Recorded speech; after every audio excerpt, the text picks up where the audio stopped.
this is News Hour on Ifako Radio. Good morning, I'm Olanireti Ololade.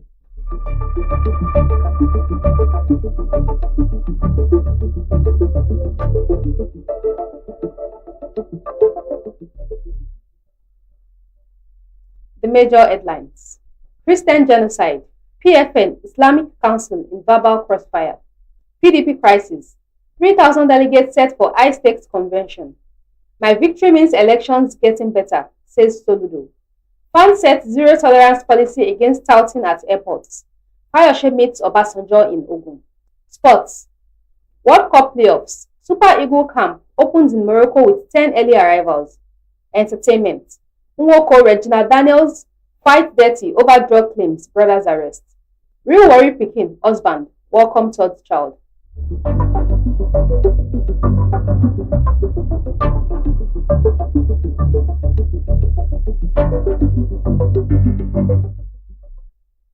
News in detail: Christian genocide, PFN, Islamic Council in verbal crossfire. The Nigerian Supreme Council of Islamic Affairs on Sunday dismissed the allegation of Christian genocide in Nigeria, describing it as false, dangerous, and politically motivated. Speaking at a press conference in Abuja, the NSCIA's Secretary General, Professor Ishaq Oleyede, accused the Western media and political figures of trumpeting the allegations of Christian genocide as part of an alleged coordinated campaign to destabilize Nigeria. But the president of the Pentecostal Fellowship of Nigeria, Bishop Wale Oke, insisted that there is Christian genocide in Nigeria. There is no other name to call it. No Christian group is attacking Muslims. Patience of the church is being stretched, Oke said during a visit to the Olubadan of Ibadan, Oba Rashidi Ladoja, at the weekend. The debate comes in the wake of Nigeria's designation as a country of particular concern by the United States President Donald Trump. In a series of posts on X between October 31st and November 1st, Trump had condemned continued killings in Nigeria, declaring America's readiness to send in military to Nigeria if the federal government failed to stop the killings by jihadist groups. But addressing the press in Abuja on Sunday, the NSCIA maintained that the violence in parts of the country was driven by criminality, poverty, and climate-induced migration, not religious persecutions.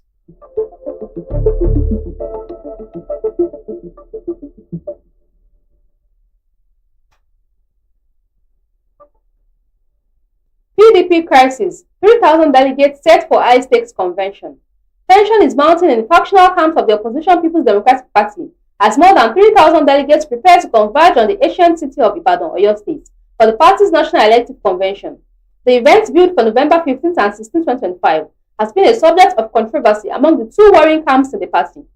On one hand is the National Working Committee led by the acting national chairman of the PDP, Umar Damagun, which enjoys the support of the PDP Governors Forum, the Board of Trustees, and the Forum of State Chairmen, among others.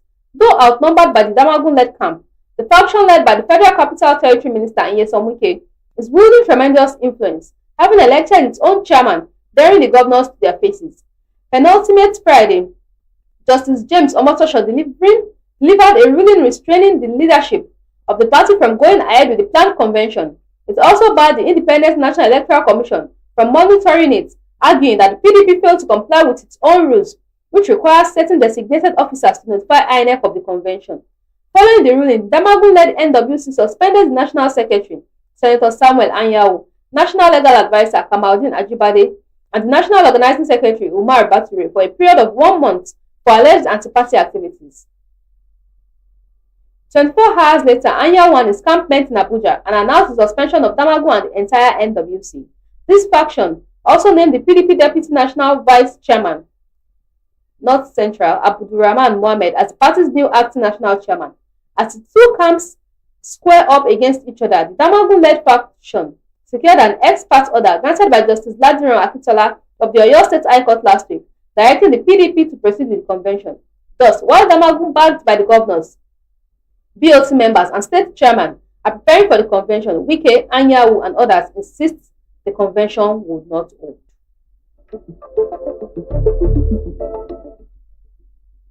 My victory means elections getting better, says Soludo. Following his overwhelming success in Saturday's election, Anambra State Governor Chukwuma Soludo declared that the manner of his victory means that elections are getting better in the country. He alluded to the peaceful and credible poll, his massive win, and the improved turnout as evidence of the improvement in the electoral process and the outcome. He described President Bola Ahmed Tinubu as a true Democrat for providing a level playing ground in the contest. He dedicated himself to service delivery, saying he would move from Tier 3 to 4 in his second term performance. Soludo spoke in his hometown, Iswofia Aguata, local government area, shortly after he was declared the winner by the returning officer and Vice Chancellor of the University of Benin, Professor Edoba Omoreji.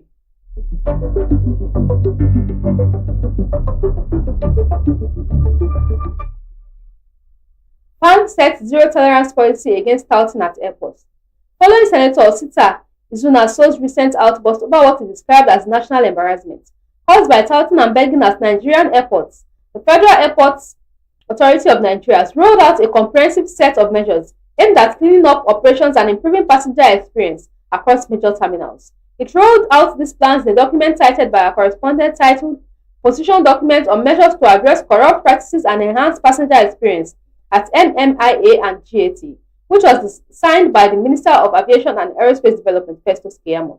The framework, developed after an emergency high-level meeting involving FAN Managing Director Olubumi Kuku and other heads of agencies working within the airport, outlined Operation Air Clean, an initiative designed to eliminate corrupt practices, enhance transparency, and improve airport operations, particularly at Murtala Mohammed International Airport and General Aviation Terminal in Lagos. Among the measures proposed is the dissolution of joint inspection tables by security agencies to be replaced with intelligence-driven passenger screening, individual profiling, and camera-based monitoring.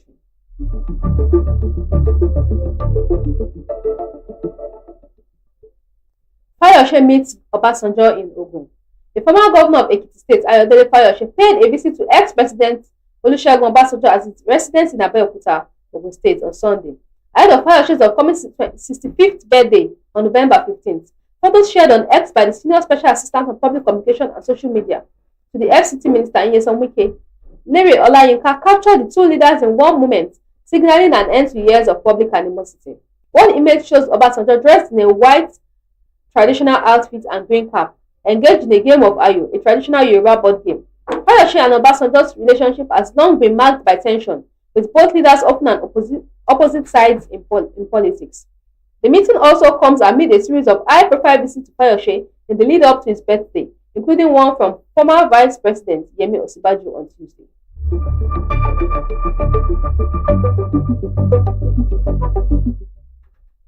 Sports. World Cup playoffs. Super Eagles camp opens in Morocco with 10 early arrivals. The Super Eagles camp officially opened on Sunday in Rabat, Morocco, with the arrival of 10 players as Nigeria begin final preparation for their crucial 2026 FIFA World Cup CAF playoffs. The first batch of players and team officials arrived at the Rive Hotel Rabat on Sunday afternoon, signaling the start of what could be a decisive break in Nigeria's campaign to return to the world's biggest football stage. The team's media officer, Promise Efoge, told the news agency of Nigeria that early arrivals included the trio of Calvin Bassey, Alex Iwobi, and Samuel Chukwueze, as well as Tolu Arokodare and Olakunle Olusegun. Later on Sunday, three more players, Wilfred Ndidi, Moses Simon, and William Trist Ekong, joined up with the squad, bringing the number of players in camp to 8. By nightfall, Benjamin Fredericks and Chidozie Aweziem also checked in, raising the total numbers of players in camp to 10 as preparations gathered pace, he said. Nan also reports that coach Eric Chell on Sunday finalized his 24-man squad for the playoffs, has named a strong roster of Europe-based stars and local stand-ups for the decisive fixtures in Rabat. The Super Eagles faces Gabon in the first playoff match on Thursday. A win would set them into the African playoffs final against either Cameroon or the Democratic Republic of Congo on November 16, also in the Moroccan capital. The playoff round provides African teams with an additional route to the 2026 FIFA World Cup. However, the winner of this series must still overcome opponents from other continents in a final intercontinental playoff scheduled for March 2026 in Mexico.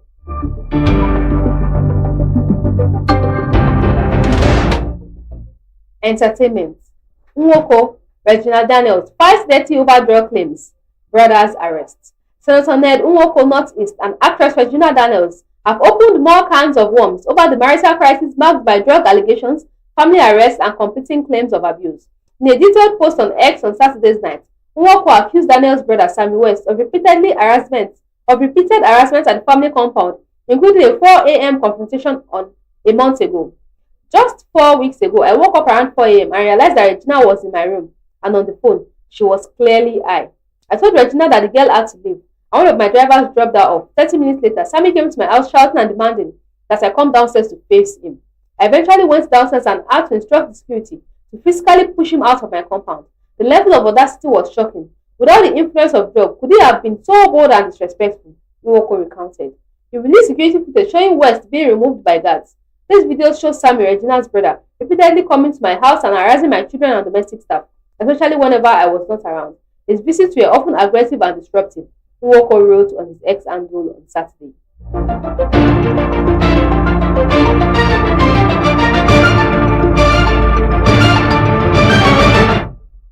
Real Warri Pikin, husband, welcome third child. Comedian Real Warri Pikin and husband Ikechukwu Asuoha have welcomed their third child, a baby girl. The content creator shared the news on Instagram, introducing their newborn with a heartwarming caption. Guess who made a grand entrance? The newest member of Abia Avengers, Dear God, Narakele wrote. Dear God, Narakele, she wrote. The arrival of their baby girl has brought immense joy to the family, and fans and colleagues have flooded our comment section with congratulatory messages. Real Warri Pikin, known for her relatable skits and lifestyle content, has always given fans glimpses into her family life, including her pregnancy journey. Some months back, she faced criticism from online commentators who doubted her pregnancy, claiming it wasn't true because she wore a fitted dress to Iyabo Ojo's daughter's wedding in April.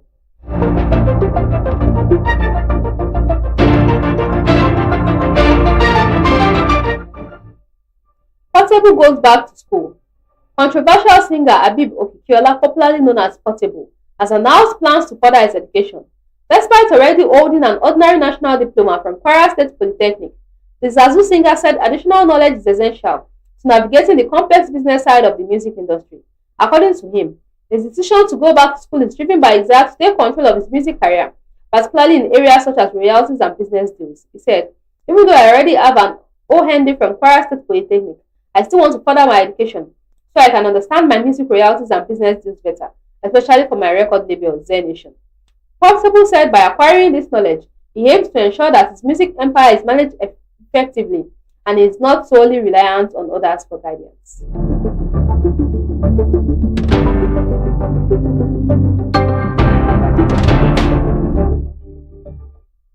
Recap of the major headlines. Christian genocide. PFN, Islamic Council in Baba crossfire. PDP crisis. 3,000 delegates set for high-stakes convention. My victory means elections getting better, says Soludo. France set zero tolerance policy against touting at airports. Fayose beats Obasanjo in Ogun. Sports. World Cup playoffs. Super Eagles camp opens in Morocco with 10 early arrivals. Entertainment. Nwoko, Regina Daniels fight dirty over drug claims. Brothers arrest. Real Warri Pikin, husband, welcome third child.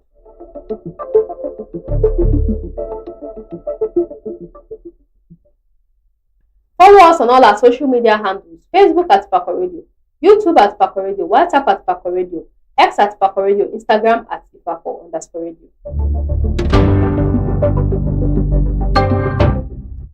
For news reporting, contact us at ifakoradio@gmail.com or call our WhatsApp 09122227433.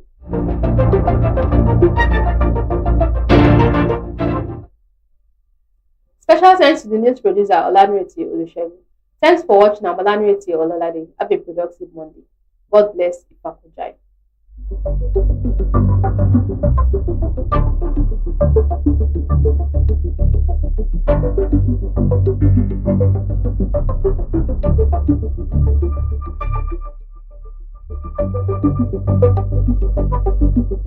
Looking for reliable brand for import and export, logistics and cargo services, ticket booking, or general merchandising? At Divine and Grace Enterprises, they specialize in seamless global trade, efficient cargo handling, top-notch travel support, and trusted merchant services. Whether it's getting your goods across borders, booking a flight, or managing cargo with precision, they deliver with speed, reliability, and care. You can visit them at Nako Export Warehouse, International Airport, Ikeja, Lagos State. You can contact them on 0803-406-1483, 0817-287-4375, or email it divineandgraceenterprises@gmail.com.